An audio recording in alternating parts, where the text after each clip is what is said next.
Also trending today, it's National Indigenous Peoples Day. Events are taking place coast to coast across Canada to honor the history and culture of First Nations, Inuit and Métis peoples.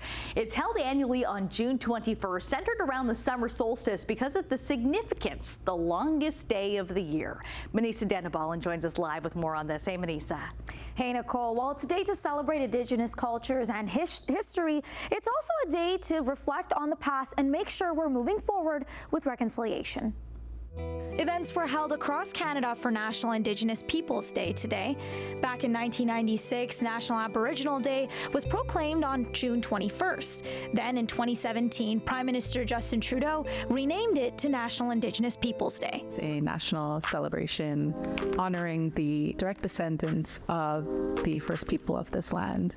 The culture, the history, the language, the stories, the art, all of that is something to be appreciated by all non-Indigenous people living in this country. Many people are encouraged to join in on events today and this weekend to celebrate and learn about Indigenous culture. I think it's also important that non-Indigenous people take on the responsibility as well to educate themselves and understand a lot of those colonial practices and a lot of those genocidal practices that were done in the past and how they still impact First Nations, Métis, and Inuit people.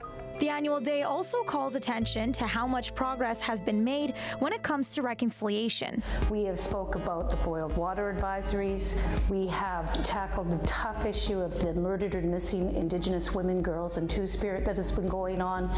And also, we have called the government back to account to talk about the residential schools and the things that need to happen for this to keep carrying on so we can bring our children home. But many say there's still a lot to be done, and the progress on the Truth and Reconciliation Commission's 94 calls to action is too slow. Today, Prime Minister Justin Trudeau announced more than $140 million to First Nations in Nova Scotia. $16 million in annual funding will be used to help 12 of 13 Mi'kmaq communities repair, replace, and maintain education infrastructure. An additional $125 million agreement will be used to settle a dispute over reserve land sold in 1862. Fairness, of course, starts with better access to education for everyone. Schools and teachers should have the resources they need. Education systems should be able to answer the unique needs of students in their communities. Reconciliation is also branching out to educational institutions.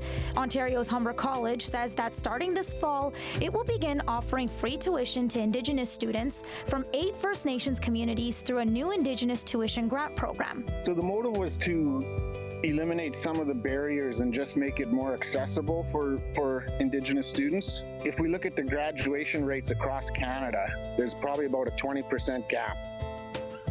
So in Ontario, I think Indigenous students are graduating at like a 59%, whereas non-Indigenous students are graduating at an 80% rate. Humber is the first college in Canada to offer a program like this.